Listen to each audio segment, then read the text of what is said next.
All right, today we're diving into one of the most powerful stories ever told, really, about love and survival, The Last of Us. And it asks this, just gut-wrenching question.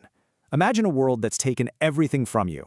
What would you do? Who would you sacrifice just to hold on to the one person you have left? So to really get this story, you've got to start with its world. It's just brutal, unforgiving, and the source material really nails it with this line, everything goes feral. And that's exactly what happens the second a parasitic fungus decides, you know what, humanity is its new home. And just like that, civilization is brought to its knees. Okay, so our first stop is this world without hope. We're going to look at how it all fell apart, and more importantly, how one man's personal tragedy on day one, literally day one, ends up shaping the entire journey. And man, it happens so fast. This fungal infection, cordyceps, it just tears through the global food supply and then it jumps to people. Governments, they didn't stand a chance.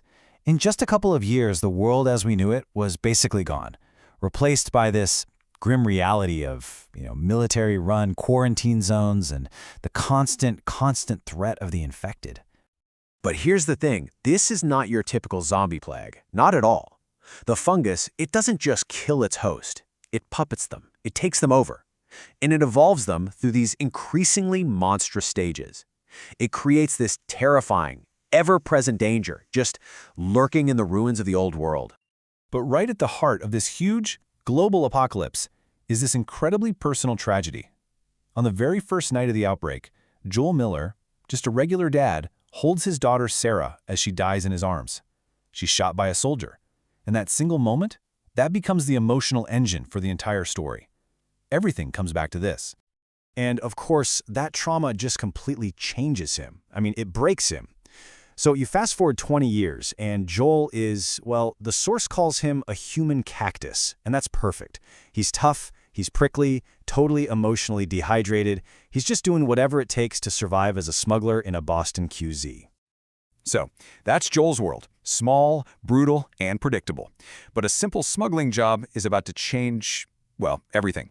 This is where we meet the cargo that's going to force him to crack open that hardened shell. So he and his partner Tess, they get this job from a rebel group called the Fireflies. The mission? Transport some unusual cargo. That cargo turns out to be a 14-year-old girl named Ellie, and she is a handful. She's mouthy, she's stubborn, but she's also fiercely loyal. And oh yeah, she's carrying a secret that could literally save the world. Because, and this is the big reveal, it turns out Ellie is the only known person on the entire planet who's immune to the cordyceps infection. Think about that. She's not just some kid. She is humanity's one and only hope for a cure. But at first, their relationship is purely business. For Joel, she's just cargo. That's it. A package to be delivered. And for Ellie, well, Joel is just her ticket to a new life, a chance for her immunity to finally mean something. And so begins what the source material calls the world's most traumatic road trip. Which, yeah, that's pretty accurate. But this journey across a ruined America, it's also the crucible where a real family is going to be forged. So as they travel, they have these encounters that teach them some really brutal but necessary lessons.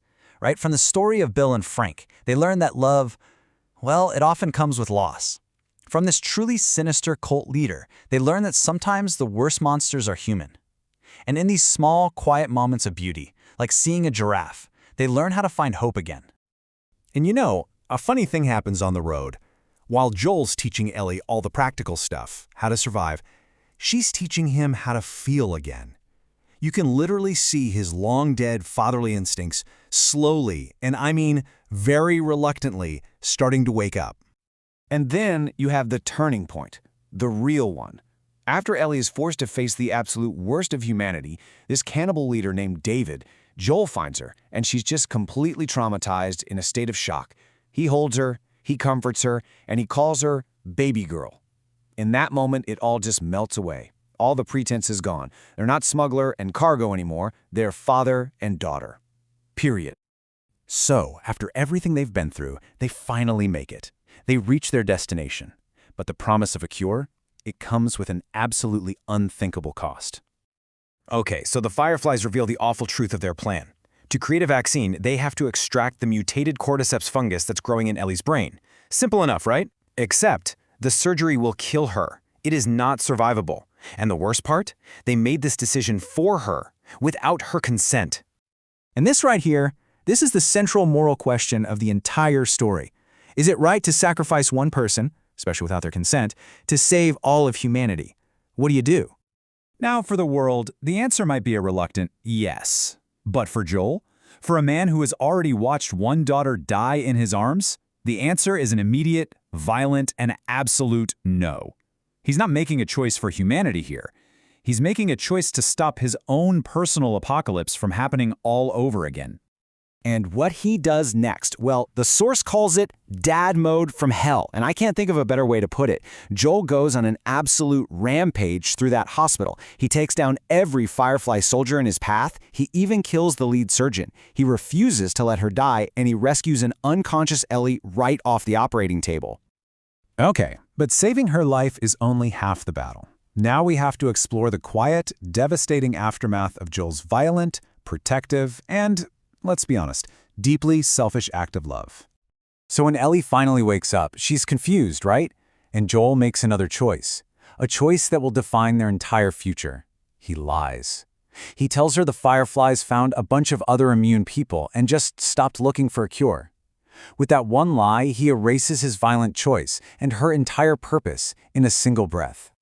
And in the very final moments of the story, Ellie, who's just drowning in survivor's guilt, confronts him one last time. She needs to know. She makes him swear to her that everything he said is true. And he looks her right in the eye, and he does it. He swears, sealing their future together in the shadow of this monumental lie. So, when you boil it all down, why does this story stick with us so much? It's not really the monsters or the cool post-apocalyptic setting, is it? It's the raw, emotional exploration of trauma, of choice, and what love makes us do. All of it. The messy, the beautiful, and yeah, the sometimes really, really selfish parts of it. And that's the thing. In the end, The Last of Us doesn't give us any easy answers. Not a single one. It just leaves us hanging with this question. Was what Joel did an act of profound love that saved his daughter, or was it a profoundly selfish choice that doomed the entire world?